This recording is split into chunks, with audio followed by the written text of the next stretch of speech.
Si vous avez un Jeep Cherokee XJ4 litres et que vous vous posez la question, qu'est-ce que je dois utiliser comme liquide de direction? Huile moteur, huile de boîte automatique, huile de pont, huile de boîte de transfert? Restez sur cette vidéo.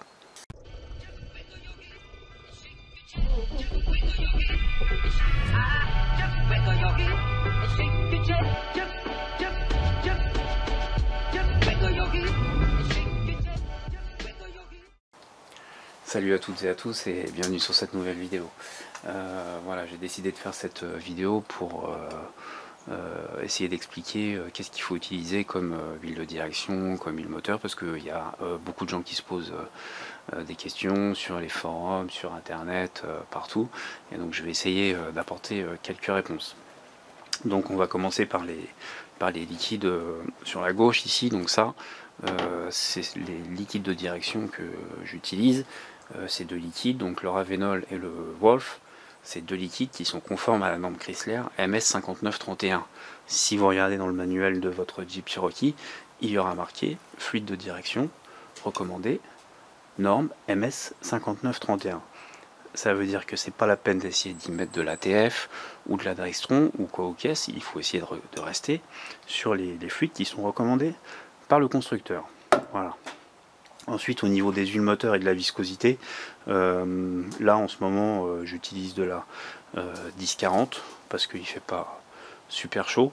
Et là cet été, enfin l'été prochain, je vais essayer de passer sur des viscosités plus hautes, donc des 20-50. Voilà.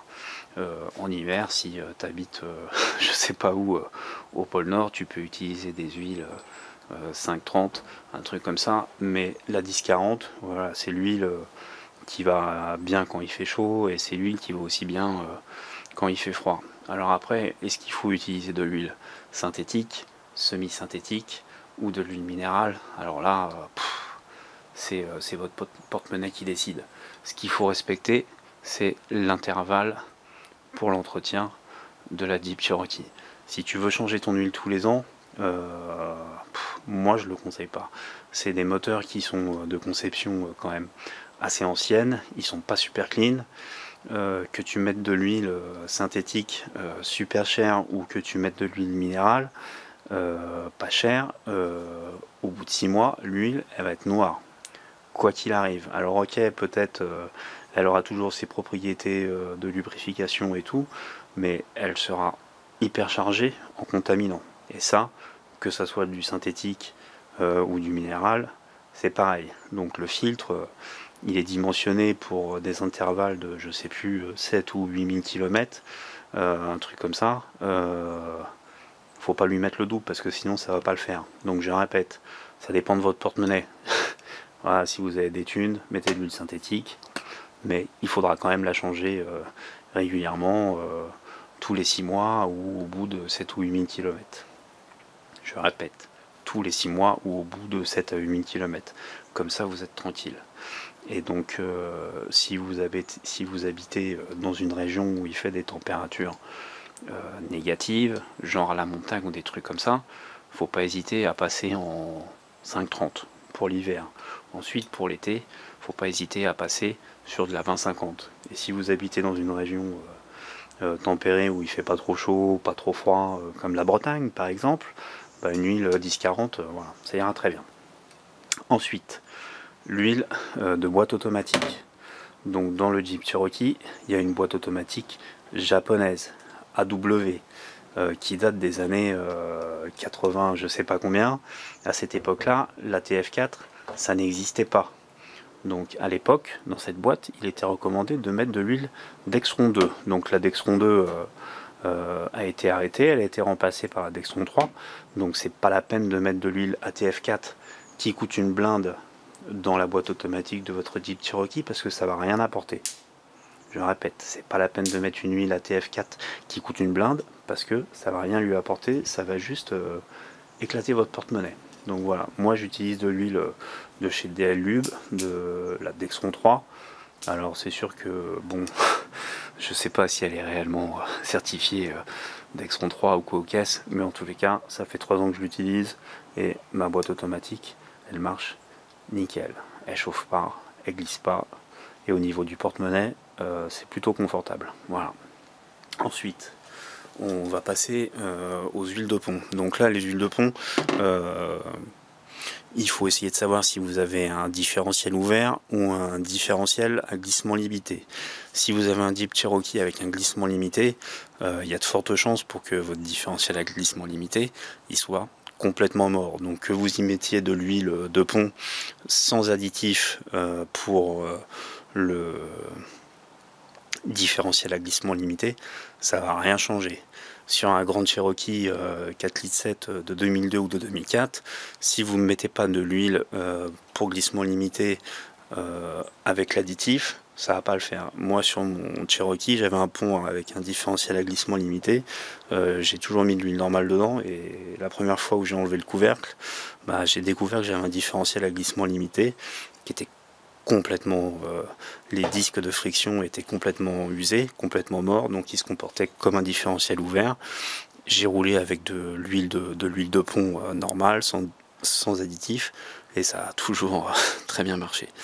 Voilà, donc je répète, si vous avez un différentiel à glissement limité, il est quand même recommandé d'utiliser une huile faite pour les différentiels à glissement limité, et il faut quand même rajouter dedans une ou deux fioles de l'additif pour différentiel à glissement limité. Sinon, au bout de peu de temps, bah, quand vous allez tourner, ça va grogner dans les virages. Ensuite, on arrive au liquide de boîte de transfert. Donc dans la boîte de transfert, Chrysler, il a recommandé d'utiliser de la Dextron 3.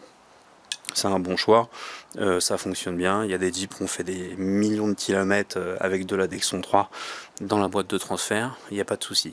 Moi pour ma part, qui utilise mon Cherokee principalement en tout terrain, j'utilise plus de Dextron 3 dans la boîte de transfert. J'ai mis de l'huile moteur, de la 520. Donc c'est une huile qui a une viscosité à froid qui est très basse. Et je trouve que pour moi, pour mon application, parce que je roule pas sur autoroute à 130, donc l'huile ne risque pas d'émulsionner dans la boîte de transfert. Une huile moteur 520, c'est beaucoup mieux pour la boîte de transfert. Quand vous ouvrez une boîte de transfert, quand vous regardez à l'intérieur, ça ressemble plus à une boîte de vitesse qu'à une boîte automatique. Il y a une chaîne, il y a des engrenages, il y a des pignons. Donc de mettre une huile de boîte automatique dedans, c'est pas forcément une super bonne idée, mais ça marche. Voilà, donc je répète, dans la boîte de transfert, on met soit de la Dextron 3 ou de la Dextron 3. Voilà, sauf si vous faites que du tout-terrain comme moi et que vous faites pas de route, vous pouvez utiliser une huile 520. Donc faut soit mettre une 520, le mieux c'est une 0,20 parce que c'est la viscosité à froid. 0,20 c'est la plus proche de la viscosité de la Dextron 3. Bon, moi sur le moment j'ai pas trouvé de 0,20 et la 0,20 coûte un peu plus cher que la 5,20, donc j'ai mis de la 5,20 et puis bon bah ça marche très bien. Donc je reviens là-dessus. Moi au niveau de la température de la boîte de transfert, en utilisant de l'huile moteur synthétique, ma boîte de transfert elle a une température plus basse que quand je tourne avec de la Dextron 3. Et puis bon, depuis que j'utilise ça, j'ai pas eu besoin de retoucher à ma boîte de transfert. Voilà, donc je répète, je vais faire un petit récapitulatif. Pour le liquide de direction, il faut utiliser un fluide qui soit conforme à la norme Chrysler MS5931. Pour l'huile moteur, synthétique ou semi-synthétique, 5,40 si vous habitez vraiment en haut de la montagne où il fait moins 10 le matin, 10,40 si vous êtes dans une région tempérée, et puis l'été, il ne faut pas hésiter à monter à 20,50. Dans la boîte automatique, il faut mettre de la Dex 3. Il ne faut pas mettre d'ATF4. Ça sert à rien. Ça sert à rien. Dans le pont, de la 75-140. Bon, la casserole elle est pas mal parce qu'elle a déjà un peu d'additif dedans. C'est une huile qui est synthétique, qui est plutôt de bonne qualité. Moi j'en suis assez content. Et dans la boîte de transfert, Dextron 3. Et si vous faites pratiquement que du tout-terrain et que vous êtes souvent en forlow avec le différentiel interpont bloqué et à tirer sur la boîte de transfert, moi je recommande d'utiliser de la 520. Voilà, bah écoutez, si vous avez trouvé cette vidéo intéressante, bah, n'hésitez pas à la partager. Si vous avez des questions, n'hésitez pas à me les poser aussi. Et voilà, allez, à plus.